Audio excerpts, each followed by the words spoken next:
नमस्कार, मी गोविंद शेळके आणि तुम्ही बघताय कट टू कट.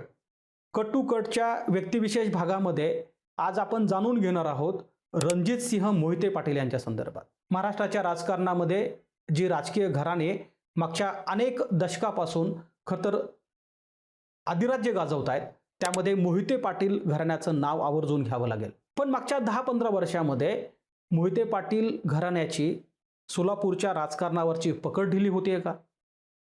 लोकसभा निवडणुकीमध्ये घेतलेला मोहिते पाटील कुटुंबियाने निर्णय त्यांच्या अडचणीचा ठरतोय का? रणजितसिंह मोहिते पाटील भारतीय जनता पार्टीचा हा चक्रव्यूह भेदून बाहेर येतील का? की येणाऱ्या काळामध्ये मोहिते पाटील घराणं नेमकं कोणत्या राजकीय पक्षासोबत असेल, याच संदर्भात पुढचे काही मिनिटं आपण चर्चा करणार आहोत. खतर शंकरराव मोहिते पाटलांनी सहकाराची एक अशी पिढी महाराष्ट्राच्या राजकारणात घालून दिली आहे की मागच्या तिसरी पिढी त्या सहकाराचं नेतृत्व करत आहे.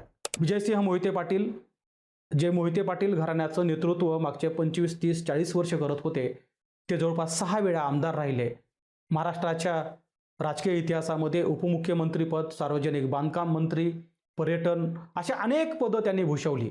पुणेसारख्या जिल्ह्याचं पालकमंत्रीपद हे मोहिते पाटील कुटुंबाकडे अनेक दिवस होतं. तेच मोहिते पाटील कुटुंब मात्र आता सोलापूरच्या राजकारणातून बाजूला फेकलं जात आहे का, अशी चर्चा होऊ लागली आहे.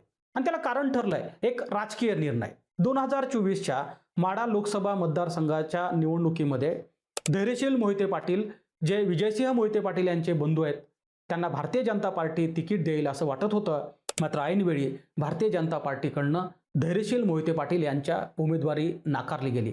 भारतीय जनता पार्टीकडून जी उमेदवारी नाकारली गेली, त्याचा परिणाम असा झाला की भारतीय जनता पार्टीच्या उमेदवारी नाकारल्यानंतर राष्ट्रवादी काँग्रेस शरद पवार गटाकडे ऐनवेळी प्रवेश करून धैर्यशील मोहिते पाटील यांनी उमेदवारी घेतली. खतर रणजितसिंह निंबाळकर यांना त्यावेळी भारतीय जनता पार्टीने उमेदवारी दिली आणि इथूनच मोहिते पाटलाच्या नाराजी नाट्याला सुरुवात झाली. म्हणजे शरीराने भारतीय जनता पार्टीसोबत असलेले मोहिते पाटील कुटुंब शरद पवारांच्या व्यासपीठावर दिसू लागले. आणि विजयसिंह मोहिते पाटील ज्या दिवशी शरद पवारांच्या समवेत धैर्यशील मोहिते पाटील यांच्या प्रचारार्थ व्यासपीठावर जाऊन बसले, तिथूनच भारतीय जनता पार्टी पासून मोहिते पाटील कुटुंब दुरावलं असं म्हटलं तर ते चुकीचं ठरणार नाही. आपण रणजितसिंह मोहिते पाटील यांचा राजकारण समजून घेण्याआधी विजयसिंह मोहिते पाटील यांचं घराणं आणि त्यांचं राजकारण समजून घेणं गरजेचं आहे. कारण 2च वेळा इतिहासामध्ये मोहिते पाटील कुटुंबियांना उमेदवारी नाकारण्यात आली. एक स्वतः शंकरराव मोहिते पाटलांना 1972 मध्ये उमेदवारी नाकारण्यात आली होती आणि दुसरी 2024 मध्ये जिथे धैर्यशील मोहिते पाटलांना भारतीय जनता पार्टीने उमेदवारी नाकारली. अकलूज परिसरातील 4 विधानसभा मतदारसंघावरती मोहिते पाटील कुटुंबांचा प्रभुत्व राहिलेला आहे. अगदी माळशिरस विधानसभा मतदारसंघ हा तर मोहिते पाटील कुटुंबांचा हक्काचा मतदारसंघ होता. मात्र 2009 नंतर तो मतदारसंघ राखीव झाला आणि त्यानंतरच मोहिते पाटील घराण्यातून कुणी व्यक्ती तिथे निवडून आला नाही. त्यापूर्वी विजयसिंह मोहिते पाटील हे स्वतः 6 वेळा आमदार याच मतदारसंघातून झाले होते. अगदी माळशिरसच्या बाजूला असलेला सांगोला विधानसभा मतदारसंघावरती सुद्धा मोहिते पाटील कुटुंबाचा फार मोठा पगडा राहिलेला आहे. त्यासोबतच करमाळा विधानसभा मतदारसंघावर सुद्धा मोहिते पाटील कुटुंबाचं वर्चस्व राहिलं आणि त्याचं कारण ठरलं की मोहिते पाटील कुटुंबाकडं असलेलं सहकार क्षेत्र. म्हणजे शंकरराव बापू सहकारी साखर कारखाना असो, त्यानंतर शंकरराव मोहिते पाटलांच्या नावानं असणारी एक बँक असो, दूध संघ असो, या सगळ्या सहकार संस्थांमुळे मोहिते पाटील घराण्याचं मोठं प्रभुत्व या 4 विधानसभा मतदारसंघावर राहिलेलं आहे. आणि त्यामुळं सोलापूरच्या राजकारणाचं पान शिवरत्न बंगल्याशिवाय हालत नाही असं यापूर्वी म्हटलं जायचं. आता मात्र सोलापूर जिल्ह्याच्या राजकारणामध्ये तिकडे राजेंद्र राऊत असतील, इकडे राजन पाटील असतील, त्यानंतर पंढरपूरचा विचार केला तर आपण प्रशांत परिचारक असतील, हे मातब्बर नेते सोलापूरच्या राजकारणामध्ये पुढे आले आणि या राजकीय नेत्यामुळे मोहिते पाटलांचं वर्चस्व कमी झालं असं म्हटलं तर ते कमी ठरणार नाही. रणजितसिंह मोहिते पाटील यांचं राजकारण समजून घ्यायचं असेल तर राष्ट्रवादी युवक काँग्रेसचे राज्याचे अध्यक्ष म्हणून त्यांनी यापूर्वी काम पाहिलं होतं. खतर प्रत्यक्ष लोकातली निवडणूक आणखी रणजितसिंह मोहिते पाटील लढले नाहीत. यापूर्वी एकदा राष्ट्रवादी काँग्रेसकडून ते विधान परिषदेचे आमदार राहिले. नंतर 3 वर्षासाठी ते खासदार म्हणून काम बघत होते. मात्र तो काळ कोणता होता तर 2009 मध्ये ज्यावेळी सुप्रिया सुळे ह्या राज्यसभेच्या खासदार असताना त्यांनी लोकसभेची निवडणूक लढली आणि 2009च्या त्या लोकसभेच्या निवडणुकामध्ये पहिल्यांदा सुप्रिया सुळे या खासदार म्हणून आल्या. खासदार झालेल्या सुप्रिया सुळे यांच्या लोकसभा निवडणुकीनंतर राज्यसभेची जी जागा रिक्त झाली होती त्या राष्ट्रवादी काँग्रेसकडून रणजितसिंह मोहिते पाटील यांचा खासदारकीला नंबर लागला. पहिले 5 वर्ष आमदारकीचे भोगल्यानंतर रणजितसिंह मोहिते पाटील हे 3 वर्ष खासदार राहिले. त्यानंतर 2019ला त्यांनी भारतीय जनता पार्टीमध्ये प्रवेश केला आणि 2019 नंतर 2020 मध्ये झालेल्या विधान परिषदेच्या निवडणुकीमध्ये पुन्हा एकदा रणजितसिंह मोहिते पाटील यांना भारतीय जनता पार्टीकडनं विधान परिषदेची आमदारकी मिळाली, ज्याचा कार्यकाळ मागच्या महिन्यामध्ये संपला. खरं तर त्यांचा कार्यकाळ ज्या जागेसाठी संपला तिथली निवडणूक संपलेली आहे. त्या ठिकाणी भारतीय जनता पार्टीने त्यांना संधी दिलेली नाही. ही संधी मिळावी म्हणून स्वतः विजयसिंह मोहिते पाटील हे देवेंद्र फडणवीस यांना आणि भारतीय जनता पार्टीच्या इतर नेत्यांना भेटण्यासाठी मुंबईला गेले होते. खरं तर प्रकृती अस्वस्थ्यामुळे विजयसिंह मोहिते पाटील हे चालू शकत नाही. व्हीलचेअरवर बसून विजयसिंह मोहिते पाटील पहिल्यांदा मंत्रालयात गेले आणि त्यांनी देवेंद्र फडणवीसांची भेट घेतली. मात्र त्या भेटीनंतर सुद्धा रणजितसिंह मोहिते पाटील यांना उमेदवारी मिळालेली नाही. आता असं म्हटलं जातंय की सत्तेशिवाय मोहिते पाटील कुटुंब राहू शकत नाही. खरं तर सत्तेच्या बाजूला गेल्यामुळेच मोहिते पाटील कुटुंबांच्या संदर्भातल्या सहकारी संस्थांची अवस्था जर आपण बघितली तर ती फार दयनीय झाली आहे. एकीकडं सोलापूर जिल्हा बँक जी मोहिते पाटील कुटुंबाच्या ताब्यात होती मागच्या अनेक वर्षापासून, तिथे चौकशी सुरू आहे. त्यानंतर शंकरबापू सहकारी साखर कारखान्याच्या संदर्भात सुद्धा अनेक तक्रारी करण्यात आल्यात. राम सातपुते यांनी मोहिते पाटलांना विरोध करून पहिल्यांदा आमदारकी मिळवली माळशिरस मतदारसंघातून. त्यानंतर त्यांनी मोहिते पाटील कुटुंबांच्या ताब्यात असलेल्या सगळ्या सहकारी संस्थांच्या विरोधामध्ये चौकशा लावलेल्या आहेत.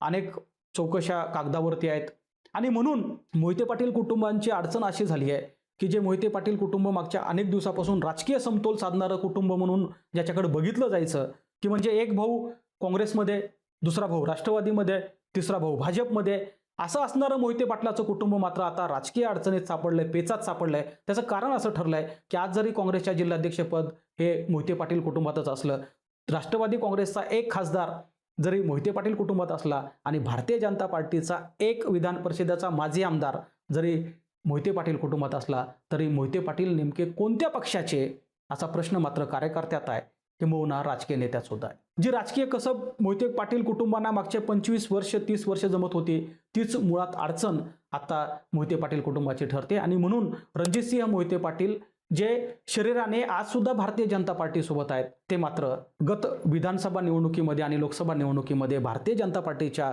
उमेदवाराच्या विरोधामध्ये प्रचार करताना पाहायला मिळाले होते. आणि म्हणून राम सातपुते यांनी रणजितसिंह मोहिते पाटील यांना केवळ पक्षातून निलंबित करू नये, तर त्यांची आमदारकी सुद्धा स्थगित करावी अशी मागणी यापूर्वी करत होते. काय झालं होतं 2024च्या निवडणुकामध्ये, जिथे माढा लोकसभा निवडणुकीमध्ये धैर्यशील मोहिते पाटील हे राष्ट्रवादी काँग्रेसकडून निवडणूक लढत होते आणि त्यांच्या विरोधामध्ये निवडणूक लढणाऱ्या भारतीय जनता पार्टीच्याच उमेदवाराचा मोहिते पाटील कुटुंबांनी प्रचार केला होता. 2024च्या विधानसभा निवडणुकीमध्ये सुद्धा उत्तम जानकर हे शरद पवार गटाचे उमेदवार माळशिरसमध्ये उभे टाकले होते आणि याही निवडणुकीमध्ये राम सातपुते या भाजपच्या उमेदवाराचा मोहिते पाटील कुटुंबाने विरोधात प्रचार केला होता आणि हीच त्यांची अडचण ठरली आहे. म्हणजे वेळप्रसंगी भारतीय जनता पार्टीच्या उमेदवाराच्या विरोधामध्ये प्रचार करणं हे मोहिते पाटील कुटुंबाला इतकं जड जातंय की आज त्यांच्या उमेदवारीलाच भारतीय जनता पार्टीचे कार्यकर्ते विरोध करतायत, नेते विरोध करतायत.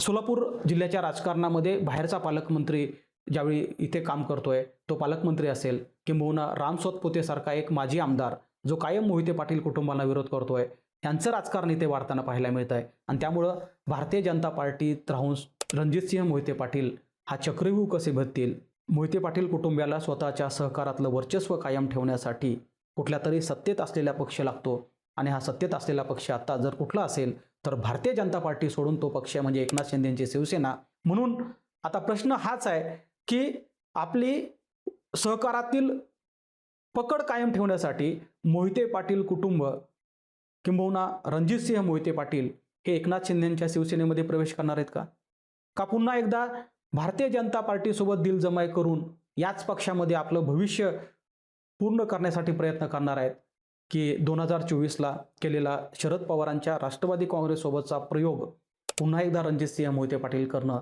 हे पाहणं मोठं महत्त्वाचं ठरणार आहे. एक मात्र खरं की सोलापूरच्या राजकारणाचं पान ज्या अकलूजच्या मोहिते पाटील कुटुंबाशिवाय हलत नव्हतं, तेच आज मोहिते पाटील कुटुंब राजकारणामध्ये एकाकी पडलं आहे. अनेक सहकारी संस्था अडचणीत आहेत, अनेक सहकारी संस्थांवरती चौकशा लागल्यात आणि भारतीय जनता पार्टीसारखा एक पक्ष ज्यांच्यापासून रणजितसिंह मोहिते पाटील दुरावलेत, आता हे भारतीय जनता पार्टीपासून दुरावलेले रणजितसिंह मोहिते पाटील पुन्हा पक्षात येतात की शिंदे सेनेची वाट धरतात हे पाहणं महत्त्वाचं ठरणार आहे. धन्यवाद.